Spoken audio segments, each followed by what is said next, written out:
Oh, plot twist.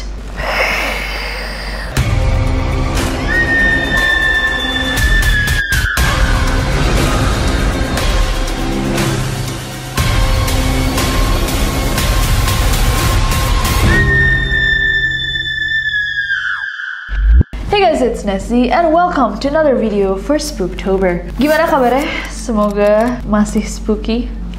Anyways, siapa di sini yang suka belanja? I'm a shopper. I love online shopping. Kayaknya semuanya udah tahu sih. Oke, kemarin baru aja nih aku beli hard disk. Gak satu, langsung dua di Tokopedia. Bukan buat NCC juga, dua-duanya buat aku. Tapi emang momennya pas banget karena sekarang kalau misalkan kalian lagi pingin belanja-belanja atau kayak jajan-jajan cantik, Tokopedia tuh lagi ngadain namanya kebut tiap tanggal 1 sampai 12. Kalian bisa dapat cashback sampai 90% kalau misalkan kalian pakai GoPay atau GoPay Later. Ada juga kejar diskon GoPay mulai dari Rp100 dan pakai ditambah free ongkir. Kayak mana nggak shopping? Coba kalian ke Tokopedia terus mencoba untuk tidak shopping.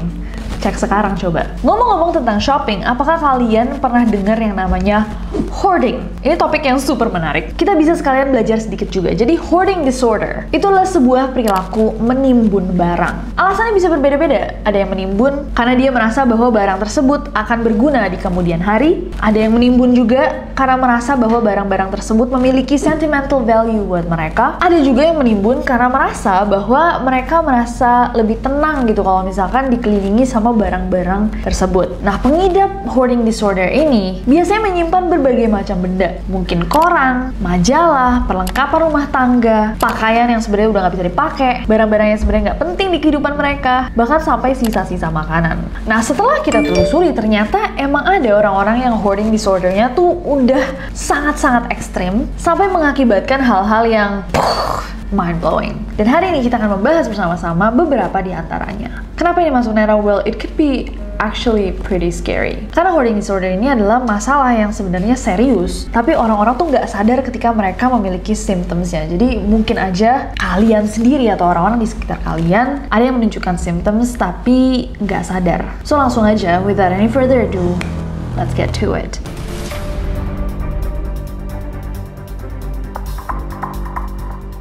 Kita akan mulai dengan Sally Honeycheck. Sally Honeycheck ini adalah seorang wanita berusia 80 tahun yang tinggal di sebuah rumah di Detroit bersama saudara perempuannya, Lorraine Honeycheck.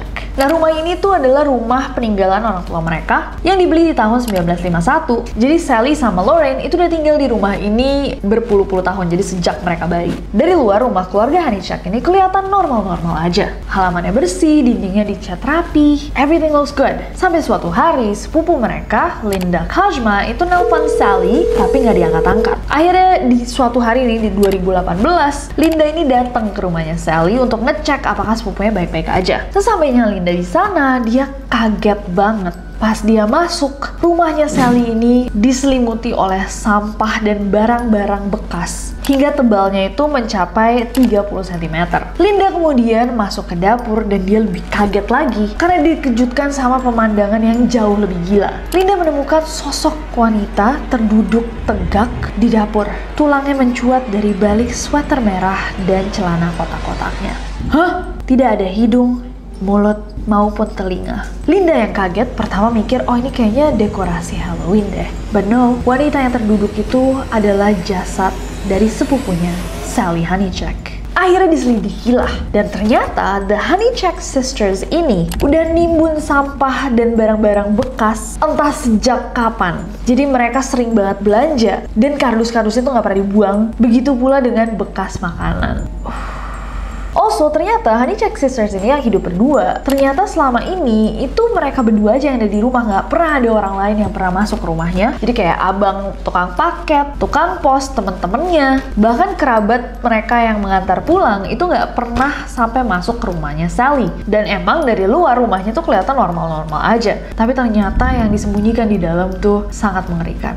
Anyways, nggak ada yang tahu pasti kapan sebenarnya Sally ini meninggal dunia. Yang jelas sebelum dia meninggal, dia tuh sempat menghubungi 911 karena Lorraine itu tiba-tiba stroke dan harus dirawat di rumah sakit. 2 hari kemudian, dia check up ke rumah sakit, terus pulang, terus udah nggak ada yang pernah denger atau ngelihat dia lagi.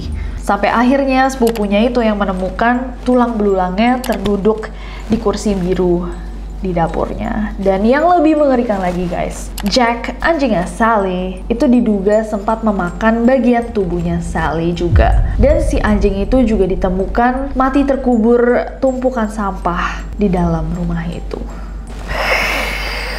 Wah, serem banget. Sumpah serem banget. Gila, baunya udah kayak apa tuh ya rumahnya? Sisa makanan gini. Serem banget. Next.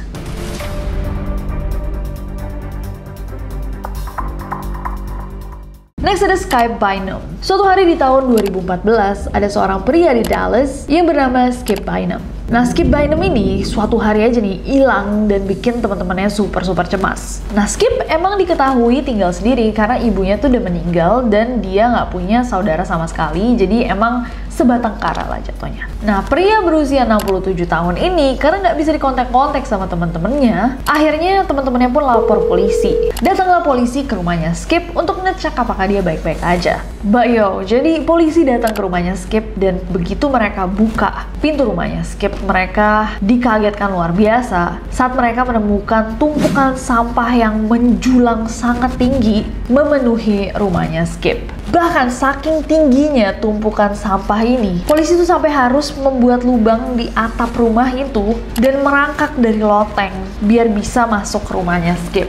Dikerahkanlah anjing pelacak dan pemadam kebakaran. Dan hari demi hari mereka terus saja nih menemukan hal-hal baru yang semakin mengejutkan. Mereka menemukan banyak banget urin sama feces, bangkai rakun, anjingnya Skip yang somehow masih hidup, dan yang terakhir jasadnya Skip yang tertimbun tumpukan sampah. Teman-teman sama keluarganya mengaku sangat shock dan terkejut dan gak menyangka bahwa ternyata itulah yang terjadi dalam rumahnya Skip.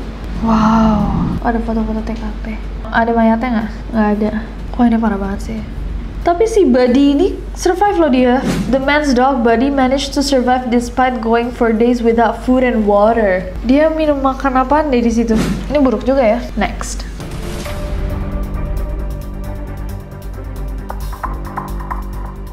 Next ada Rita Corbin. Rita ini adalah seorang pensiunan guru sejarah yang sebelumnya tuh udah ngajar selama 40 tahun. Bertolak belakang nih sama profesinya yang mengharuskan dia rutin berinteraksi kan sama murid-muridnya. Rita ini sebagai seseorang, dia merupakan orang yang cukup nyentrik dan ketahuan kayaknya sedikit individualis gitu. Gak punya banyak-banyak temen. Nah sebenarnya dulu tuh Rita nggak kayak gitu. Sampai suatu hari pasangannya dia tuh meninggal gara-gara serangan jantung. Tiba-tiba dia berubah.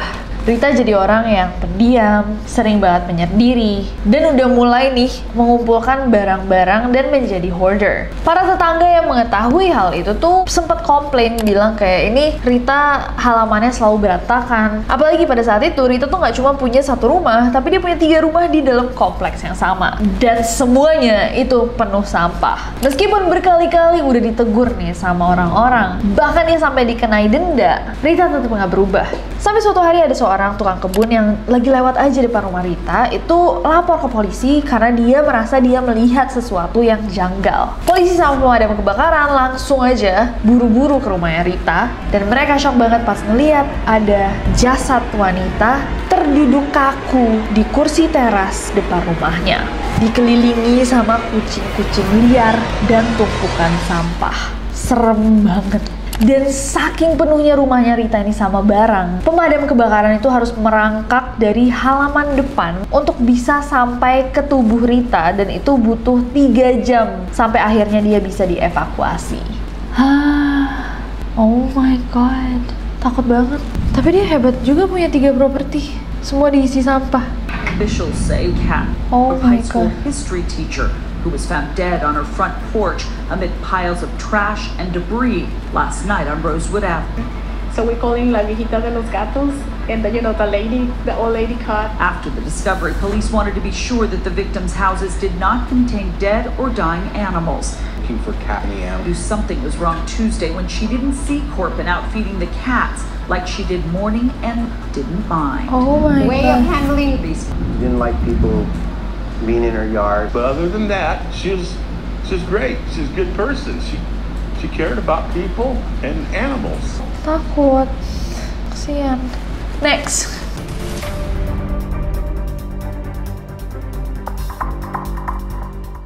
Next ada Bruce Roberts. Bruce Andrew Roberts ini adalah seorang pria asal Sydney, Australia yang udah menjadi pewaris harta orang tuanya sejak dia masih kecil. Robert mewarisi properti-properti orang tuanya dan juga uang sekitar $1 juta atau 15 miliar rupiah. Tapi orang ini emang diketahui nggak berinteraksi sama banyak orang. Dia digambarkan sebagai laki-laki penyendiri yang senang banget pakai mantel warna coklat saat jalan-jalan keluar rumah. That's oddly specific. Selain pribadinya yang ketutup, rumahnya Bruce ini digambarkan orang-orang sebagai rumah yang menyeramkan. Banyak kawat berduri, kelihatan berantakan, bahkan jendela-jendela di rumahnya itu kelihatan dipaku. Dan Bruce ini diketahui emang kayaknya adalah seorang hoarder karena di rumah mewah itu penuh banget nih sama kardus, peralatan rusak, koran, dan sampah. Suatu hari di tahun 2017, polisi menerobos masuk ke rumahnya Bruce karena basically polisi Australia kayak ini sus banget, suspicious, mencurigakan.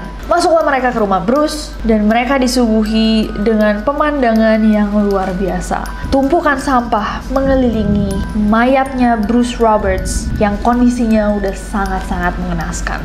Bagian bawah tubuhnya tuh udah membusuk, tergeletak dia di lorong, sementara bagian atas tubuhnya tuh hangus dan dia meringkuk di sebuah ruangan dengan pemanas yang masih menyala. Oh, that's why dia gosong.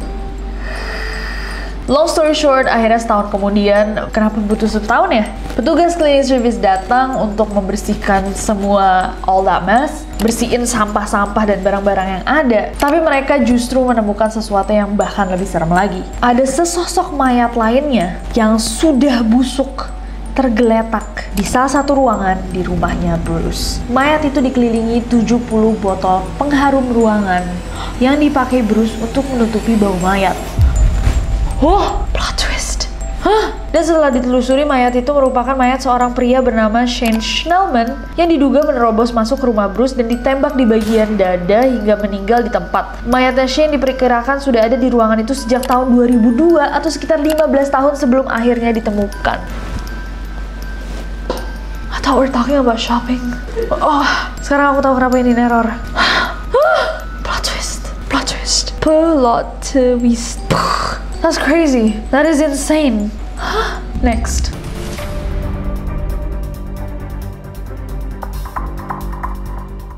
Oke guys, dan yang terakhir ada Rita Wolfenson. Kasus yang satu ini menurut I gila banget. Kok kayak gitu? Tulisannya menurutku. Kamu yang nulis? Iya, ini gila banget. Gila banget. Segila apa I? Menurutku ini lebih gila dari yang sebelumnya, sudah shocking gitu. Oke, let's read it. Kasus ini terjadi di Brooklyn, New York pada tahun 2016 silam dan dialami oleh seorang wanita tua bernama Rita Wolfenson. Jadi Rita ini adalah seorang ibu dari 2 anak, Michael sama Louis. Nah, para tetangga bilang bahwa mereka tuh udah nggak ngeliat Louis sejak tahun 1996. Yang Rita tahu juga Louis itu pergi dari rumah dan nggak pernah mengunjungi dia sama sekali. Suatu hari pada 15 September tahun 2016, atau sekitar 20 tahun nih sejak Louis cabut, Rita itu jatuh sakit dan harus dirawat di rumah sakit. Karena belum membawa persiapan apa-apa, akhirnya kakak iparnya Rita, Josette, itu pergi ke rumahnya untuk ngambil beberapa baju sama peralatannya dia lah. Sesampainya Josette di rumahnya Rita, pas dia buka pintu, dia kaget banget ngelihat pemandangan di dalam rumah Rita. Sampah dan sarang laba-laba memenuhi rumah itu. Sampai-sampai polisi itu mendeskripsikannya dengan as if a garbage truck has dumped its load inside. Nggak sampai itu aja, ketika Josette masuk ke dalam salah satu kamar di lantai 2, dia dikejutkan sama pemandangan yang lebih WTF lagi. Tapi WTF kali ini bukanlah wallahi tufani. Bener kan? Iya bener. Oke. Dia menemukan kerangka yang benar-benar utuh, masih mengenakan celana jeans, kaos kaki, dan kemeja terlentang di kasur tipis di lantai. Polisi menduga bahwa kerangka tersebut adalah Louis yang hilang 20 tahun sebelumnya. Jadi selama 20 tahun, Rita bilang bahwa anaknya cabut, nggak pernah ngunjungin dia. Padahal kemungkinan besar anaknya tuh meninggal, tapi dia nggak mau buang mayatnya for any reason. Dia nggak tahu. Masa dia nggak tahu ada mayat di rumahnya dia? Saking penuhnya sama sampah itu. Ya masa dia nggak ke kamar anaknya? Tapi ya si orang ini aja nemuin. Orang ini aja baru masuk, si Josette langsung Mayat. oh my nephew. Sampai akhirnya si Lou itu jadi mumi di kamarnya sendiri. Terus dia nggak ditanyain gitu waktu di rumah sakit kayak excuse me ma'am, there's a corpse in your house. Atau dia tiba-tiba kayak dia gitu. Kenapa anaknya meninggal gara-gara keadaan? Ya mungkin anaknya bronkitis kali. Orang isi rumahnya sampah, dia nggak ada go clean sih. Wah, crazy stories, right? Tapi memang sih guys, kita selalu tahu bahwa semua hal yang terlalu banyak itu nggak baik. Jadi sebagai seorang shopper, ya kalau misalnya kita shopping sebenarnya nggak ada yang salah ya kalau kita suka shopping gitu. Tapi kita harus memilih-milih gitu juga barang-barang yang memang penting untuk kita. Dan belilah barang-barang yang memang high quality, biar nggak cepet rusak, nggak cepet jadi sampah. Beli barang-barang yang asli, kalau di Tokopedia tuh ada official stores, pasti gitu kan. Dan be a good shopper. Dan penting sekali untuk membersihkan barang-barang yang memang sudah tidak terpakai. Ini jujur aku bilangin kalian sekalian bilangin aku sih. Kadang-kadang juga dia kayak, ini kayak bajunya cocok deh untuk winter tahun depan gitu kan. Kayak, no, Nessie, we got this. Belanja nggak apa-apa, asal dalam porsinya. Dan kalau mau belanja langsung aja di e-commerce anak bangsa yang menyayangi kalian dengan promo-promo seru kayak promo kebut Tokopedia tentunya. Gas. Berarti bentar, aku mau denger dari kalian mana dari story-story yang kita bahas malam ini yang paling kayak dan apakah kalian belajar apapun dari video kali ini? Cause I sure did. Semacam terapi gitu ya, intervention. Serem banget menurut aku. Materi ini serem banget. Coba komen di bawah. Dan komen di bawah, as always, ide-ide buat video-video selanjutnya. Berarti bentar, I hope that you guys enjoy this video. Kalau misalnya kalian suka video kayak follow aku di Instagram dan Twitter gampang banget Nessie Jacija. Dan subscribe ke channel ini juga nyalain notification-nya biar kalian tahu kalau misalnya aku upload video baru. Karena aku gak sabar buat ketemu kalian lagi. Bye-bye.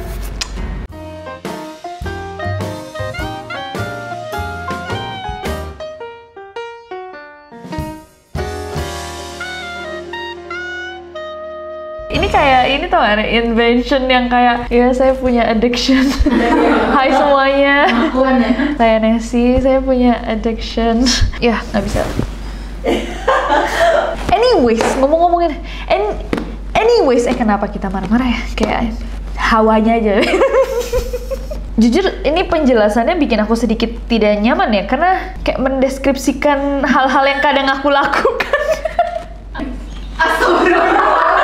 Tahu deh Yumna yang paling rapi. Tahu Yumna.